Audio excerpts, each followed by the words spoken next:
It's not crazy to say that this is the most anticipated musician biopic ever. Michael, directed by Antoine Fuqua, written by John Logan, depicts the meteoric rise of the most famous pop star to ever live, Michael Jackson. There was a lot of buzz surrounding this film, especially after finding out that the Jackson estate would have a hand in creating the film, which gave fans hope that Jackson would be depicted in a way that would celebrate his musical legacy to the fullest. And after Lionsgate officially announced the film in early 2022, we watched as the film's hype slowly rose as the cast list became available. Coleman Domingo looked to continue his run as Hollywood's new evil dark-skinned nigga after his pretty good performance as Mr. on Color Purple. He would be casted as the controversial patriarch and mastermind of the Jackson 5, Joseph Jackson. Nia Long as matriarch Katherine Jackson was another casting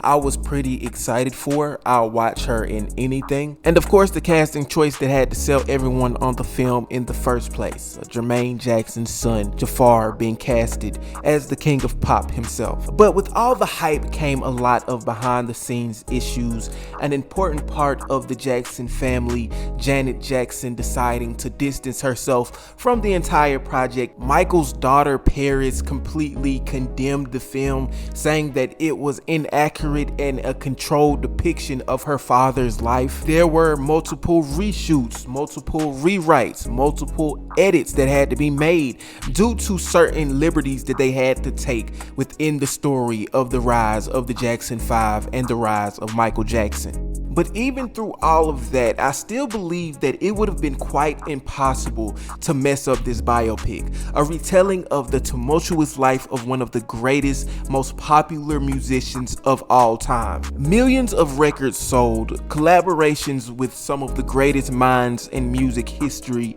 This biopic really should have been a layup, and it found itself with an April 24th, 2026 release.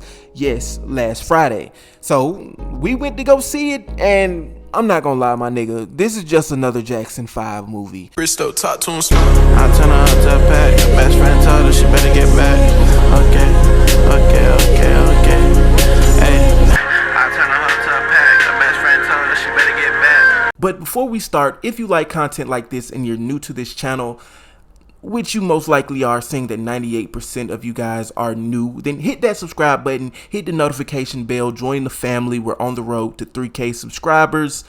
We try to do this shit weekly, but let's get right into the video. The performances is not the problem in this film. Giuliano Cruvaldi and Jafar Jackson put on what I can only describe as star-making performances. We watch as they sing and dance their asses off for about an hour and 30 minutes of the 2-hour runtime. I believe that Giuliano did a slightly better job at playing the younger Michael Jackson than Jafar did playing the older Michael Jackson, but I believe that Jafar did a 10 times better job performing as older Michael Jackson than Giuliano did as performing as younger Michael Jackson, if that makes sense. I know that was a lot. Nia Long and Coleman Domingo are pretty good as Catherine and Joe, but again, the performances in this movie being good was a given. The performances weren't the problem in this film. The biopic has garnered a lot of pushback from critics, Rotten Tomatoes grading it a 27 out of 100, IGN grading it a 2 out of 5, mainly due to the film's omission of Michael Jackson's sexual assault allegations. But I know this is going to sound crazy as hell, but that's not the biggest issue in this film either. But even though this is 100% the best performed Michael Jackson biopic, and it's more than likely the best shot Michael Jackson biopic, it still doesn't stop this film from suffering from bad pacing and even worse writing. For this to be the exact same story we've heard for the past 30 years, Jermaine, Jackie, Marlon, and Tito aren't even put in the back seat for this film. They're thrown in the damn trunk. I have never seen the other 4 members of the Jackson 5 depicted as such sidekicks, but even Robin gets to say how he feels every once in a while. We don't get any insight from any of these guys. We don't get to see how they feel about their brother's success, how they feel about living in his shadow, how they feel after he left the group, how they feel about Joe beating the shit out of them for most of their adult lives. We don't get any insight from Catherine and how she may be dealing with all this. We get nothing new from this biopic other than them saying, hey, we finally found people who could actually play Michael. And listen, I'm not a Michael Jackson aficionado, but I know that if you're promoting this as the biggest musical biopic of all time for the biggest musical artist of all time, then the film cannot be paced and written this poorly. What I will give Fuqua and Logan praise for is their depiction of Michael Jackson's psyche from a little kid, him feeling alienated from his brothers as they grow up due to them having families, and him growing up as a pop culture figure and a superstar and not really having the time to deal with that. The depiction of Michael's loneliness, his relationship with his animals, his relationship with his mother, him talking about Neverland, etc., all just reads as horror movie foreshadowing, and it really serves as the first and only time throughout the entire film that we actually watch Michael bleed, even if it's from an internal conflict, because throughout the rest of the movie he's basically written like fucking Goku. Gets beat by Joe? It's okay, just dance it off. Internal conflict over your first mentor wanting you to lie about your age to keep creepy ass old ladies at bay?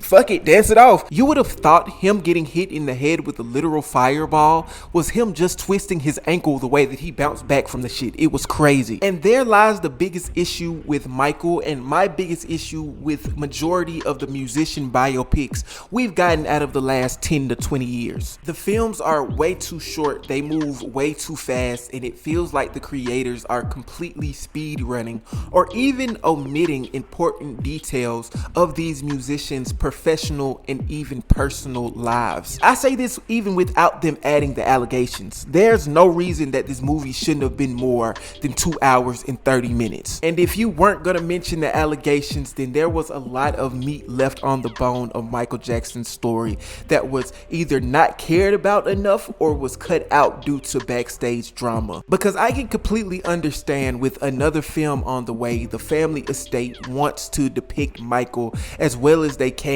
before the second film comes in and completely fucks that up. But with its 2-hour runtime, its shoddy pacing, and even shoddier writing, Michael feels more like a poorly made time capsule than it ever does a biopic. How do you guys feel about the film? I hope you guys let me know in the comments. I'll see you guys next time. My name is Micah Clark. I am Milk. Peace.